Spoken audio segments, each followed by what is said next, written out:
Hello my friends, sorry for WhatCulture here, and again it's the weekend, so I am on another one of my expeditions. Where am I? Nobody knows. I'm just having a good time. That doesn't make any sense. But listen, no matter where I am in the entire planet, am I going to miss CM Punk's first appearance on Smackdown since like 1942? No, I'm not. Just take the finger of power and give the good bits an up and the bad bits a down. Where am I? Right, so I'm just going to tell you straight, I love tournaments. I don't know why. I just do. We're also doing one to try and find out who should be the #1 contender for the United States title. If you can believe it, our first match was Dragon Lee versus Santos Escobar. And they've been feuded anyway.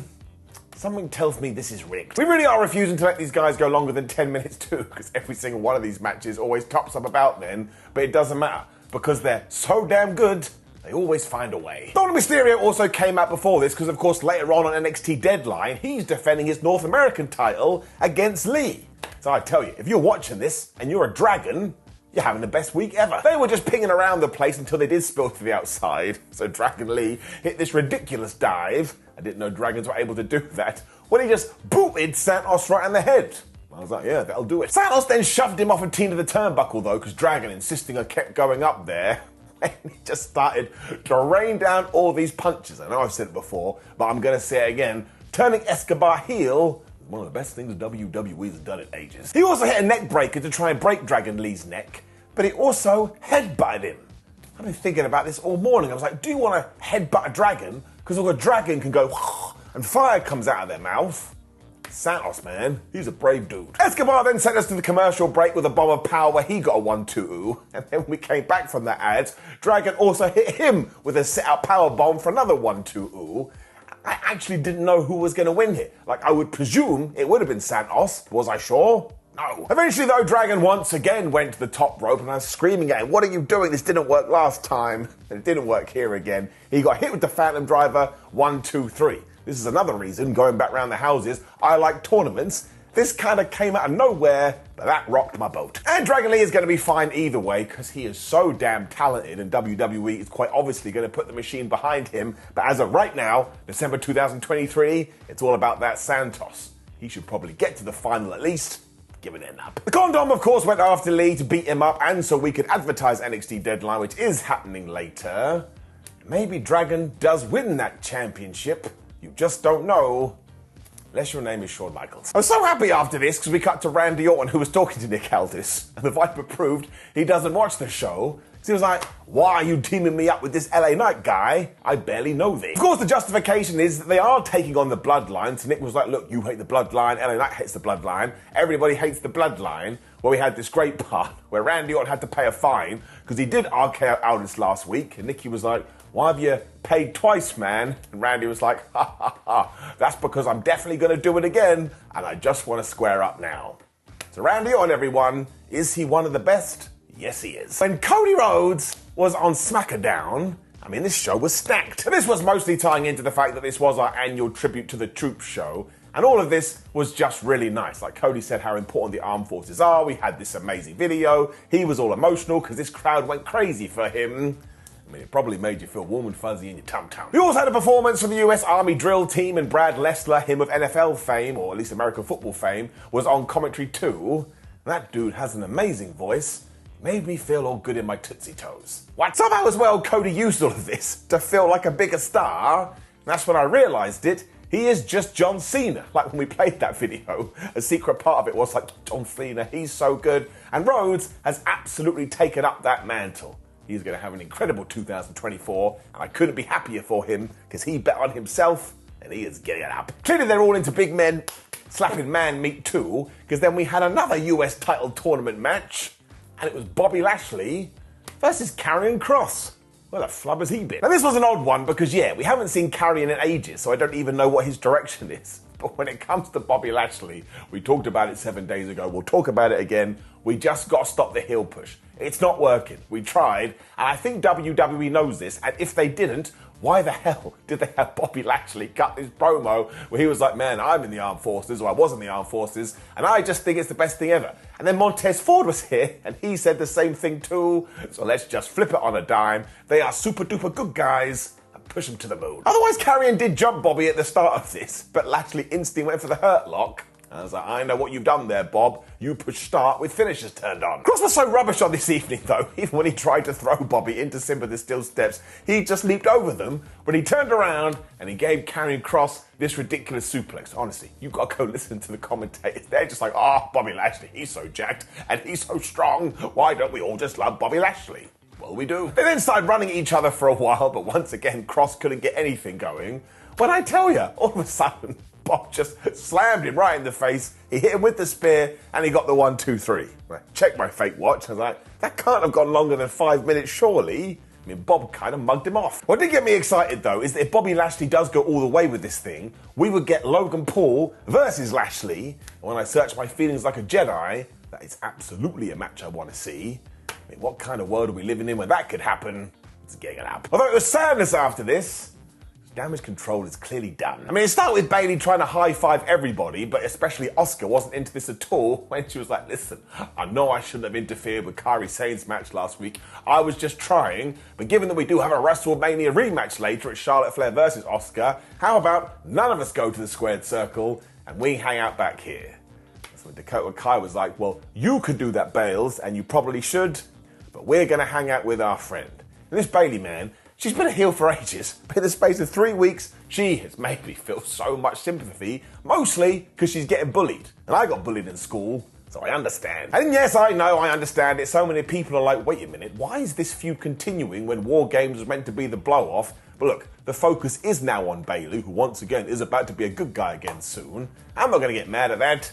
Totally fine. And then, well, you wanted it. You moaned about it for the last 10 days, and finally you got it. Because here came the real CM Punk. Now, the crowd was going absolutely bonkers, so let's not pretend he's not over like Rover. The first thing he said was, I'm not finishing the show like I did on Raw, so nobody is going to cut my promo time.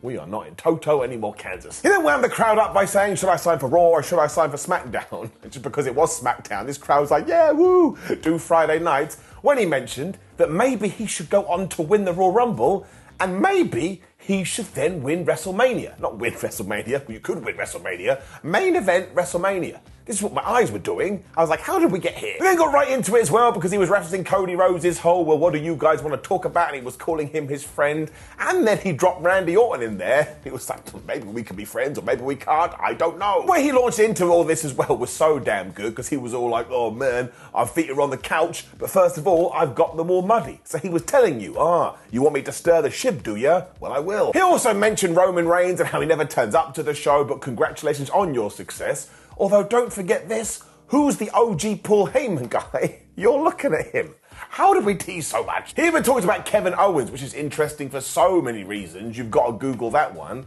And said, well, maybe we're not so dissimilar to one another. Although, my friend, why are you going around backstage punching people in the face? It's 2023. We can't do that. So you got another one, and there it is, your AEW reference. And yes, look, this crowd didn't really understand what he was talking about. Don't understand why people are melting down about this. I understood it, I reacted to it, and when I'm watching TV, well, I mostly care about what I think. This was all leading to the big one as well, because he was like, there is one person who I especially don't get on with, but flub that guy, because he's not even the man in his own household. He's talking about Seth Rollins. I loved it too because the crowd then started singing Rollins' theme, and this is what I need in my life. I want 50% of the people to cheer CM Punk, and I want 50% of people to cheer Seth Rollins, because then when you get to this program, it's going to be like a pressure cooker, but hopefully one that Triple H is in control of. We don't need any more implosions. He then finished by saying he's going to shake this place up, win the Royal Rumble, and main event WrestleMania, so he said it twice. So this cannot be a coincidence. When he took that microphone, he threw it on the floor, and again, this entire audience lost their minds. You can say whatever you like about CM Punk, but he is a damn good professional wrestler. He also gets people talking because he is a firecracker, and I basically spent this 10 minutes going, why is CM Punk back in WWE? I love the man as a sports entertainment. Never stop, and make sure you find some time to watch this today. It is so good. We also made sure we carried this on as well, because then we did see CM Punk backstage walking past the Bloodline locker room when he bumped into Kevin Owens, and they just had a little bit of a tete-for-tete. So I don't think we're going to do that anytime soon, but we are going to do that down the line. And oh my gosh, it could be brilliant. Right, this is when we get into Charlotte Flair versus Asuka. I kind of just want to stand on ceremony a bit. Mr. Wayne. Now, I do want to point out Michin and Zelina Vega ran out here to negate damage control and send them to the back.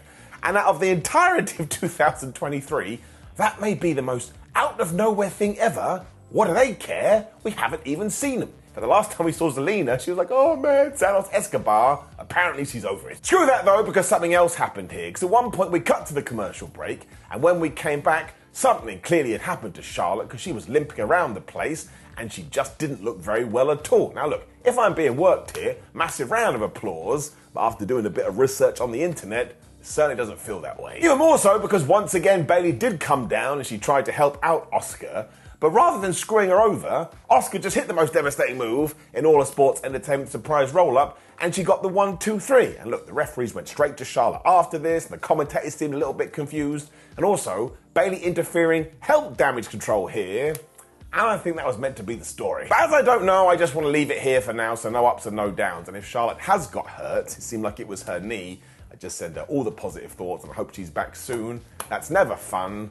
And yeah, this is a little bit worrying to watch. Although, if she was selling, somebody give her a damn medal. It was back to the insanity after this. Because do you know who then collided backstage? CM Punk and Cody Rhodes. Was just doing this. Yeah. It was also after Nick had handed Punk a SmackDown contract and told him to think about it over the weekend, because earlier Punk did promise he would sign with either Raw, SmackDown or NXT come Monday. And Cody was all like, you want to win the Royal Rumble, do ya? And you want to finish your story at WrestleMania, do ya? Well, I want to do that too. Now, they did shake hands, but here's another one that we've teased. Honestly, you could do all these programs over the next 2 years, and I'm going to buy into every single one. And then always top it over too, because we saw Randy Orton and LA Knight getting ready for their match, and Punk walked in again and just went, good luck, guys, before he walked off. Also, just realised I forgot to say, during Punk's promo earlier, he also put LA Knight over big, so don't worry about that. Which also ties into the main event, because it was Randy Orton and LA Knight taking on Solo Sikoa and Jimmy Uso. And look, if you were a bit worried that we forgot about La recently, because so many other faces have come back, faces, not feces. I'm just going to leave that in, because it's absolutely disgusting. We haven't, and essentially this whole match was for Randy Orton to go, hey LA Knight, you're okay. Because there isn't even that much I can tell you about it. It was just your standard WWE match. I'm not saying that in a bad way. You had all your roller coaster with CM Punk, so this was just there to make people happy.